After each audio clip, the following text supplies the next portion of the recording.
Hello friends, आपका स्वागत है आपके अपने चैनल के ऊपर। और मैं अभी आज आपके साथ जो बात करने जा रहा हूँ वो कल हमने जैसा प्रिडिक्ट किया था उसी तरीके से जो है उसी लाइन के ऊपर बाजार जो आज ट्रेड करते हुए नजर आए।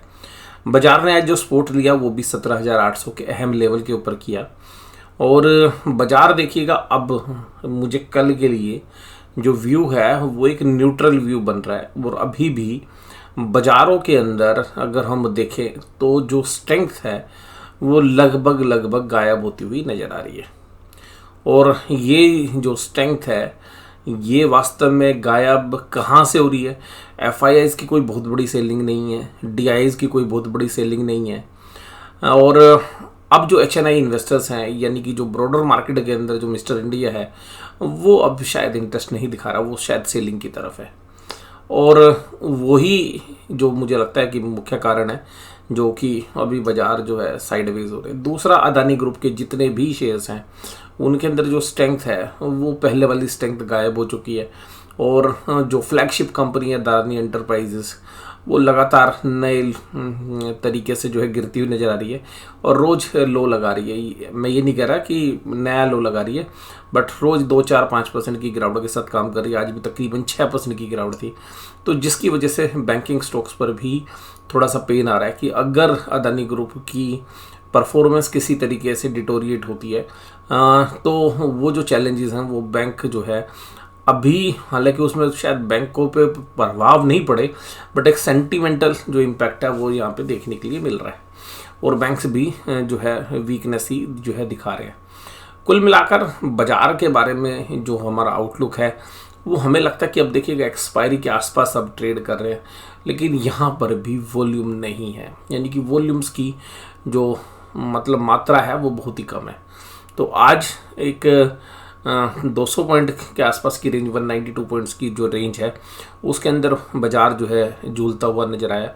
17,818 के जो है लो लगे, 18,004 के हाई लगे। इसी रेंज के दौरान जो है बाजार पूरे दिन जो है गुजारता हुआ नज़र आया। लेकिन दिन में जैसे जैसे दिन ढलता जा रहा था बाजार मंदा होता जा रहा था, बाजार अपनी स्ट्रेंथ को ख़त्म करते जा रहा था।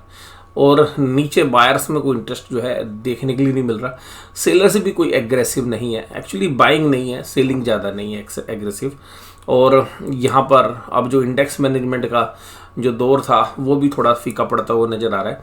अब निफ्टी अगर 17,800 के आसपास सपोर्ट लेता है तो हमें उम्मीद है कि कल शायद 17,800 के आसपास एक बार सपोर्ट ले। और कल फाइनेंशियल निफ्टी की भी एक्सपायरी है, तो हम उम्मीद कर रहे हैं कि 17,800 के आसपास एक बार सपोर्ट ले। और एक रेंज में ही हमें ट्रेड जो है लग रहे हैं अभी जो रेंज है वो 18,100 से 17,800, लेकिन 17,800 की रेंज टूट सकती है। और उस वजह से हमें लग रहा है कि बाजार 17,740 के आसपास तक भी ट्रेड कर सकता है। तो 17,740, लेकिन मुझे लगता है 17,800 कल होल्ड होना चाहिए। और मतलब मंथली एक्सपायरी के ऊपर इतनी वीकनेस, मतलब मैं वॉल्यूम की वीकनेस कह रहा हूँ, मैं प्राइस की नहीं, तो वॉल्यूम बहुत ही वीक हो गए हैं। और जो है लोगों का इंटरेस्ट नहीं है अभी, मतलब क्योंकि जब मंदी होती है तो लोगों का इंटरेस्ट थोड़ा सा कम हो जाता है, लेकिन एग्रेसिव सेलिंग भी नहीं है बाज़ार में। तो अभी हम जो है नए ट्रिगर का इंतज़ार कर रहे हैं। बाज़ार साइडवेज ही रहते हुए आपको नज़र आएंगे। इन्फोसिस जो है आज तेज़ी में था। डीवीज़ लैब के अंदर जो पोजीशंस हैं वो आज एग्रेसिवली तेज़ी की थी। और एज ए डिस्क्लोज़र मैं बता दूं, आज जब डीवीज़ लैब हाई लगा रहा था तो हमने अपनी मंदी की पोजीशंस बनाई। और डीवीज़ लैब में मेरी जो है कॉल ऑप्शंस जो है हमारी सेल है डीवीज़ लैब के अंदर। और नेक्स्ट मंथ की है, तो इस मंथ के लिए नहीं, नेक्स्ट मंथ में हमारी डीवीज़ लैब की जो पोजीशंस हैं वो शॉर्ट साइड में है, यानी कि कॉल ऑप्शंस हमने सेल कर रखी है। और अल्ट्राटेक सीमेंट और टाटा मोटर्स और टेक महिंद्रा जो है ये सब तेज़ी में थे। Adani enterprises, Reliance, ICI bank, HDFC bank और एचडीएफसी लिमिटेड ये सब कमजोर थे। तो फाइनेंशियल्स ने आज जो है बाजार तोड़ा। और main Adani enterprise, advance decline ratio 1305 जो है घटने वाले शेयर्स के सामने 738 शेयर्स ही केवल बढ़ने वाले थे। अगर हम बात करें इंडेक्स में तो डीवीज़ लैब जो है एक अच्छी खासी तेज़ी में था। मुझे लगता है ये इंडेक्स मैनेजमेंट का कमाल था।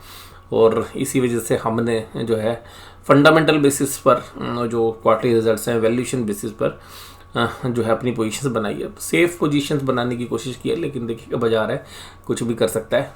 और UltraTech cement, Tech Mahindra, Hindalco और पावर ग्रिड जो ये सब जो है आज तेजी में थे। वहीं पर मंदी में जो शेयर्स थे वो सिप्ला, अदानी एंटरप्राइज, ब्रिटेनिया, भारत पेट्रोलियम, यूपीएल जैसे शेयर्स थे। बैंकों से स्ट्रेंथ आ नहीं रही है। Kotak Mahindra bank, ICI bank दोनों में कमजोरी थी।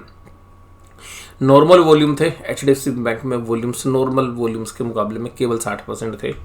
और निफ्टी बैंक जो है हालांकि क्लोज जो है काफ़ी ख़राब दिया है निफ्टी बैंक ने 40,800 के नीचे क्लोज दिया है।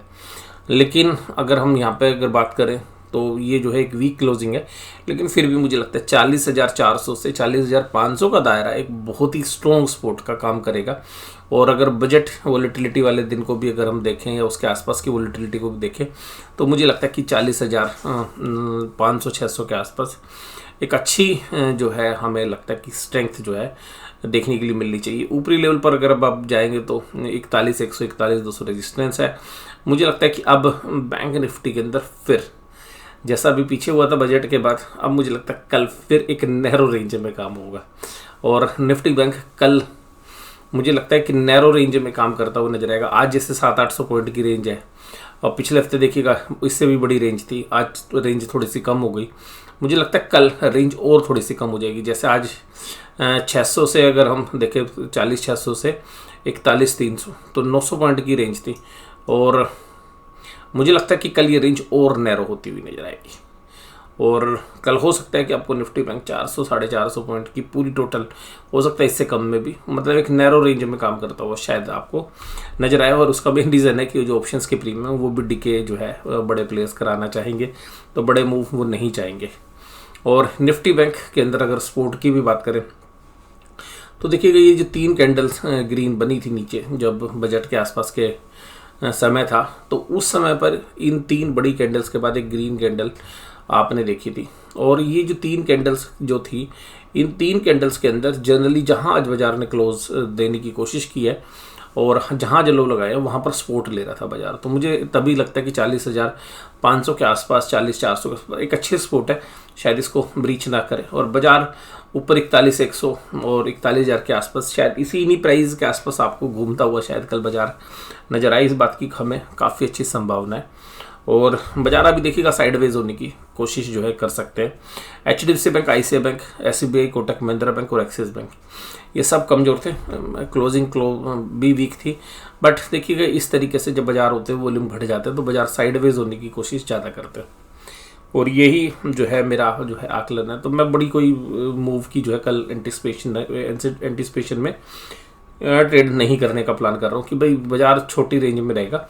और बाजारों में कल शायद आपको एक अच्छा ऑप्शंस प्रीमियम डीके होता हुआ नजर आए, क्योंकि अभी तो 2 दिन में वॉलेटिलिटी हो गई थी तो इसलिए ऑप्शंस के प्रीमियम ठीक ठाक हैं। लेकिन मुझे लगता है कि कल ऑप्शंस के प्रीमियम डीके होंगे। और जो 6-7-8 हज़ार करोड़ के आसपास की बाइंग सेलिंग होती थी, मतलब जो फिगर्स देखिएगा 6,000, 7,000, 8,000, 8,000, 8,000, 8,000, अब ये फिगर 2 दिन से देखिएगा 4,000 की लाइन में आ गए। एफआईज के, डीआईज के भी आप देखेंगे तो फिगर्स जो है हालांकि ये 6-7 हज़ार के आसपास रहते हैं, तो डीआईज के फिगर भी छोटे हो गए, एफआईज के फिगर भी, यानी कि वॉल्यूम भी बाजार के अंदर कम होने की उम्मीद बनी हुई है। ना कोई बहुत बड़ी सेलिंग है, ना कोई बहुत बड़ी बाइंग है। एफआईज ने हालांकि आज इंडेक्स फ्यूचर्स सेल किए हैं 689 करोड़ की, लेकिन मामूली है। पूरे महीने की फिगर भी देखेंगे तो न्यूट्रल साइड में है। इंडेक्स ऑप्शंस में हालांकि आज बाइंग की है 4697 करोड़ की, लेकिन बहुत बड़ी बाइंग नहीं है। और अगर ये बड़ी बाइंग नहीं होती तो बड़ा मूव आने की उम्मीद कम रहती है। और इसके बाद अगर इंडेक्स के एफआईज के स्टॉक फ्यूचर्स की बात करें तो स्टॉक फ्यूचर्स में उन्होंने बाइंग किया, तो डेटा भी जो है मिले जुले हैं। ऑप्शंस के प्रीमियम के बाद अगर हम ये बात करें कि भाई पुट कॉल रेशो, तो पुट कॉल रेशो बहुत तेज़ी से नीचे आई है। तो ऐसी केसेस के अंदर बाजार जनरली नीचे नहीं जाते, क्योंकि पुट राइट ट्रैप होगा नहीं और पुट राइटिंग यहाँ पर भी बहुत कम है। तो जनरली मुझे फिर ऐसा लग रहा है कि साइडवेज रेंज 400-450 पॉइंट की रेंज में निफ्टी जो है सिमटता हुआ नजर आएगा। और 150 पॉइंट के बीच में मुझे लगता है कि निफ्टी निपटता आएगा। और 400 से 500 पॉइंट के बीच में मुझे लगता है बैंक निफ्टी एक रेंज में कल आपको ट्रेड करता हुआ नजर आए। डाउ जोन्स इंडस्ट्रियल एवरेज आज जो है क्लोज है तो आज कोई हलचल वहाँ से आपको नहीं मिलेगी। ब्रेंट क्रूड $83 के ऊपर ट्रेड कर रहा है, तो यहाँ पे भी थोड़ा सा कंफर्ट है। ऑप्शन चेन के डेटा देखें तो भाई 18,000 की कॉल राइटर्स और 17,900 के कॉल राइटर्स एक्टिव हैं। इसके बाद 18,100 में, तो ये जो लेवल्स हैं 18,000 अब एक जो है अहम रेजिस्टेंस है। तो 18,000 को पार कर पाना अब थोड़ा सा मुश्किल हो गया, क्योंकि 3,14,000 कॉन्टैक्ट हो गए। 18,100 पे 2,16,000। वहीं पर पुट राइटर में केवल 1,05,000 कॉन्टैक्ट है। 17,800 में वहाँ पर भी थोड़ी अनवाइंडिंग हुई है, और उसका जो बेस है वो थोड़ा सा नीचे की तरफ शिफ्ट हो रहा है, यानी कि 17,600 पर पुट राइटिंग शिफ्ट हो गई है। तो कुल मिलाकर बाज़ारों में तेज़ी की संभावना आपको कम नज़र आ रही है डेटा पॉइंट की वजह से, और मैं आज जो व्यू बना रहा हूँ केवल डेटा की वजह से बना रहा हूँ, और मतलब जो आपको दिख ही रहा है साफ साफ। मैं आपको कुछ और बताने की ज़रूरत ही नहीं है, आपके ऑप्शन चेन के डेटा बिल्कुल क्लियर कह रहे हैं। और 41,000 के आसपास 59,810, 139,700 और 41,000 के आसपास की जो पोजीशंस है वहाँ पर कॉल राइटिंग है। पुट राइटिंग कहाँ पर है? 40,500 के आसपास, 1,02,416। और यहाँ पर भी हमें ऐसा लग रहा है कि इसी रेंज में रहेगा, तो 41,000 के आसपास रेजिस्टेंस, 40,500 के आसपास सपोर्ट, एक नैरो रेंज ही हम एक्सपेक्ट कर रहे हैं। और सिमिलर लाइंस के ऊपर देखिएगा, हम ट्रेड भी लेके गए अपने, तो हमने जनरली दोनों साइड की ऑप्शंस बेच के गए हैं, हालांकि दोनों साइड की हेजिंग भी ली हुई है हमने, लेकिन हमें उम्मीद है कि एक नैरो रेंज में रहेगा और दोनों साइड से प्रीमियम डीके होने की उम्मीद हमें जो है कल है। और फिर जो है आज के वॉल्यूम को देख के हमें लगा कि भाई स्ट्रेंथ तो है नहीं, तो बहुत एग्रेसिवली जो है आप पुट बेच सकते हो थोड़ा सा नीचे की, क्योंकि नीचे आएगा तो बाज़ार स्ट्रेंथ दिखा देगा। और 39,500 600 के नीचे शायद बाज़ार जाए ही ना, क्योंकि वहाँ पे बहुत अच्छी बाज़ार 2 बार चेक करके आ चुका है। लेकिन कोई भी वोलेटिलिटी अब जो नीचे है, बड़े प्लेयर बड़े स्मार्टली काम करते हैं। मैं बता दूं आपको भी मंदी दिख रही होगी, थोड़े समय के बाद तेज़ी हो जाएगी, मंदी में तेज़ी का एहसास है। तो ये इस वीकली एक्सपायरी, मंथली एक्सपायरी तक स्थिति कुछ हो रहा है। फिर अगले हफ्ते जो स्थिति है वो हो सकता है कि बाज़ार नीचे से एक अच्छा खासा पुल बैक आपको दे, उस बात की भी मुझे बहुत अच्छी संभावना लग रही है। पर अभी देखते हैं कि बाज़ार की एक्सपायरी कहाँ पे होती है। तो कल के लिए हमारा एक नैरो रेंज की हम उम्मीद कर रहे हैं, और मुझे वैसे मंथली एक्सपायरी भी काफ़ी अच्छे चांसेस लगते हैं कि जहाँ बाज़ार अभी चल रहा है इसी के इर्द गिर्द कहीं होगी, 200-400 पॉइंट इधर या 200-400 पॉइंट इधर। अब मैं अगले 3 दिन के लिए बड़े मूव के एंटिसिपेशन इसलिए नहीं कर रहा अभी, क्योंकि मैं भी खाली कल पे बैठ कर हूँ। अगर कल हमारी बात सही होती है तो फिर उसके बाद हम देखेंगे कि भाई वॉल्यूम किस तरीके के रहते हैं या फिर किस तरीके का मूव है। किसी भी साइड की बहुत बड़ी डायरेक्शन जो है अभी हम प्ले करने के मूड में नहीं है, और मुझे पर्सनली ऐसा लगता है कि बाज़ार साइडवेज रहेंगे। और ऐसी परिस्थिति के अंदर जो ऑप्शंस के बायर है, चाहे कॉल के हैं या पुट के हैं, उनको शायद थोड़ी सी निराशा भी रहे कि भाई ऑप्शंस के प्रीमियम एकदम तेज़ी से घटे, शुरू में वोलेटिलिटी दिखाते हैं बाज़ार, बाद में साइड में चले जाते हैं। भाई ये देखिएगा, जो ऑप्शंस के बड़े बड़े ट्रेडर्स हैं, महारथी हैं, उनकी स्ट्रेटेजी हर बार अलग होती है। कभी पुट ऑप्शंस के बायर को पैसा कमवाना होता है, कभी कॉल ऑप्शंस के बायर को। जैसे आज देखिएगा पुट वाले ने पैसे बनाए, और परसों भी पुट वाले ने भी पैसे बनाए। उससे पहले के अगर हम हफ्ते में जाएँ तो नीचे से बाज़ार अच्छा रिकवर हुआ तो कॉल वाले ने पैसे बनाए, और हफ्ते के अंत आते कोई अगर जो है ज़्यादा वोलेटिलिटी नहीं होती तो दोनों साइड के ऑप्शन सेलर भी पैसा बनाते हैं। तो बाज़ार देखिएगा सबके लिए है, सब तरीके को के ट्रेड्स होते हैं। तो बाज़ार जो है सबका साथ रखता है, सबका ध्यान रखता है कि भाई सबके साथ जो है बाज़ार को सबको रखना है। कभी कॉल ऑप्शंस के जो बायर है उनको पैसा बनवाता है, कभी सेलर को, कभी कॉल ऑप्शंस वाले के पैसे बनते हैं, कभी पुट ऑप्शंस के। बाज़ार सबको खुश रखता है। अगर हम पिछले 1 महीने में देखें ना तो बाज़ार ने सबको खुश रखा है। जिसने पुट खरीद रखी उसको भी खुश रखा, जिसने कॉल खरीद रखी थी उनको भी खुश रखा, चाहे वो कम टाइम के लिए। आपने खरीदी कहाँ से थी? अगर मान लीजिए कि बाज़ार बहुत तेज़ी से नीचे गिरे तो बाज़ार ने पुल बैक भी बड़ा जबरदस्त दिया, और ऊपरी लेवल से सेलिंग भी आई। फिर बीच में बाज़ार आपको पता है 1 हफ्ते तो बिल्कुल चला ही नहीं, 200-300 पॉइंट की रेंज में रहा। जब 41,100 से लेकर 41,500 के बीच में बाज़ार घूमता रहा 4-5 दिन, तो वहाँ पे जो दोनों साइड के ऑप्शन सेलर्स ने भी बहुत अच्छे पैसे बनाए। तो देखिएगा बाज़ार के अंदर जो बड़े प्लेयर है वो सबका ध्यान रखते हैं, क्योंकि बाज़ार के अंदर से किसी पार्टिसिपेंट को हटाना नहीं है, सबसे पैसे कमाने भी देने। और भाई जो अपने इंद्रियों पे कंट्रोल नहीं करते या जो डिसिप्लिन फॉलो नहीं करते, बाज़ार उनसे पैसा छीनता भी है। तो वैसे भी आपको पता है ऑप्शन जो सेलिंग है या ऑप्शन बाइंग है, जो ऑप्शंस की जो ट्रेड्स है, अगर हम सिंपल भाषा में बोले तो वो सब जीरो सम गेम होते हैं जब तक कि बाजार बढ़ ना रहा हो। तो आपको ये एनालिसिस कैसा लगा जरूर से जरूर मुझे कमेंट बॉक्स में बताइएगा। और आज की वीडियो में केवल इतना ही, आज बस इसी वीडियो के साथ हम अंत करते हैं। कल जो है किसी और चर्चा के ऊपर हम किसी और विषय के ऊपर एक अल्फा मेंबर्स की वीडियो जो है आपके साथ शेयर करेंगे। आज कोई और वीडियो नहीं शेयर करेंगे क्योंकि आप में से बहुत सारे व्यूअर्स इंतजार भी करते हैं कि सर कोई ना कोई वीडियो और आएगी। नहीं, आज के लिए केवल यही।